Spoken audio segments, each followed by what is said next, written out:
Capitolo 27. Le reazioni ai programmi di fedeltà. Il video è narrato da Luna, la nostra intelligenza artificiale. Facciamo adesso il punto della situazione in Italia, il mercato che ci interessa in questo momento. Parleremo dei totali rispetto ai numeri desunti dall'Osservatorio Fedeltà dell'Università di Parma. Il 60% delle aziende intervistate, che opera in B2C, business to consumer, che va quindi direttamente in vendita al consumatore, dichiara di avere attivo ed a disposizione un programma di fedeltà. Fino a questo punto, nulla di strano, anche se poi sappiamo che questi programmi di fedeltà sono programmi statici, che distribuiscono sostanzialmente a pioggia le risorse destinate, che ti danno uno o più punti ogni X di fatturato e che a fine anno o a fine periodo ti portano ad avere un premio o altro, semplicemente a fronte dei punti acquisiti. Vediamo poi come il 56% delle aziende dichiara di disporre anche di un'app mobile, anche se sono app che risultano abbastanza statiche e non dinamiche. Volete sapere in che senso? Nel senso che forniscono principalmente informazioni fine a se stesse. Dove sono i punti vendita? Quali sono i volantini, le ricette, le notizie e cose che, bene o male, un consumatore può sapere lo stesso o che può reperire come informazione. In realtà quell'app non dà nulla di più. Non ti mette quindi in condizione di fare una vera interazione continua con il tuo cliente. Arriviamo poi alle aziende che operano anche con supporti cartacei, che sono pari al 44%, percentuale, che in questo caso sale al 100%, nei settori come il food, il fresco, elettronica, casa, dove gli operatori solitamente utilizzano comunque ed a prescindere anche il volantino cartaceo. In ogni caso, il 90% delle aziende intervistate all'interno di un pannello molto grande e rappresentativo comunica anche in digitale. Ovviamente, per comunicare in digitale basta avere a disposizione un sito web, non c'è la necessità di avere un e-commerce, significa comunque che la predisposizione all'utilizzo degli strumenti informatici, in ogni caso c'è, anche se a nostro avviso, è il momento di dare una vera accelerata ai processi di innovazione digitale.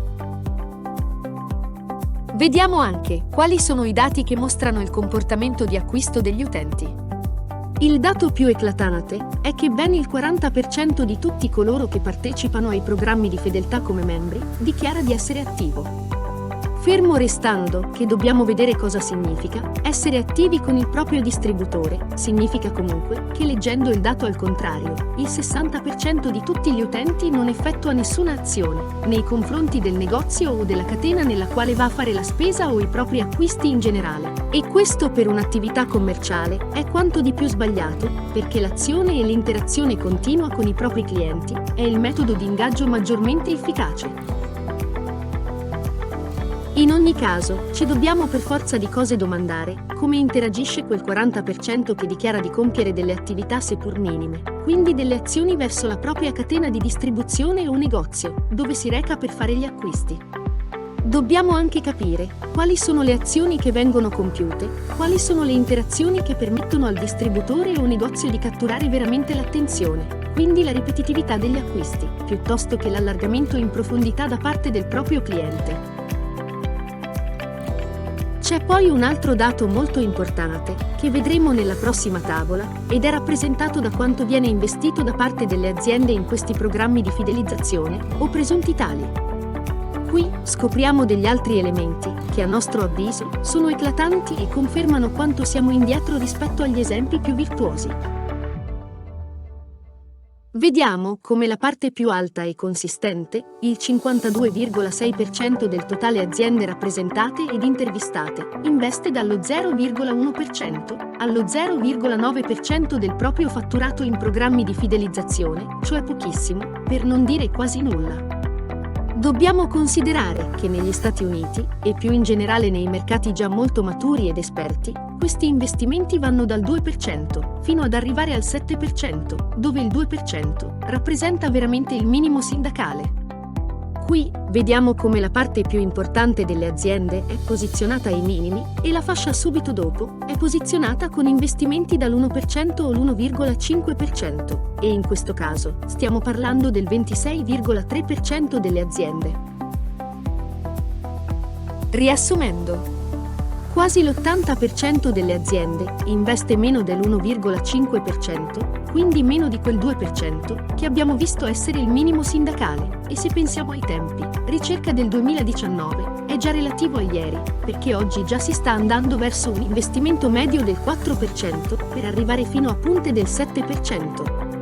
Abbiamo quindi rappresentato come il divario sia estremamente alto, come sia presente una parte importante da colmare, proprio per far sì che l'utente ritorni nel nostro punto vendita, agganciandolo e facendogli compiere così tante interazioni, tali da coinvolgerlo per legarlo sempre di più a noi. Hai un'attività commerciale? Sì. Bene.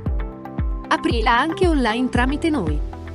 Quindi, alla domanda come creare un e-commerce, le risposte sono: non il classico sito e-commerce aperto a tutti, ma un'app personalizzata per la tua attività, che tu possa far installare ai tuoi clienti. In questo modo, venderai solo a loro, ossia solo a coloro che ti conoscono e l'hanno scaricata, ma fidelizzerai 1 milione di volte di più di uno store aperto a tutti, ma da pubblicizzare. Ricorda che i tuoi clienti fedeli sono i tuoi clienti più importanti. E non devi perderli. Noi proponiamo la nostra soluzione. Un'app che ti consente di fare e-commerce su di una tua piattaforma, partendo dai tuoi clienti di tutti i giorni e solo per loro. Come mai una scelta del genere? Se non hai ancora capito, più andremo avanti e più le grandi concentrazioni, sia fisiche che virtuali, saranno troppo forti. Sempre di più si affacceranno altri portali come TikTok o Douyin, dove gli influencer vendono dal vivo articoli di tutti i tipi, utilizzando degli streaming video che si aggiungeranno a YouTube, perché anche Google entrerà prepotentemente nel mondo dell'e-commerce, ma anche agli attuali Amazon e compagni. Come puoi pensare ancora di combattere contro tutte queste grandi piattaforme e con le future che nel tempo arriveranno? L'app ti consentirà tutto in modo smart ed ha tutta una serie di funzioni che, oltre a fornire ai tuoi clienti dei servizi a valore aggiunto, li fidelizzerà, vendita dopo vendita. Curioso di scoprire come creare un e-commerce con la nostra app, E-commerce Evolution? Scopri tutte le sue funzioni.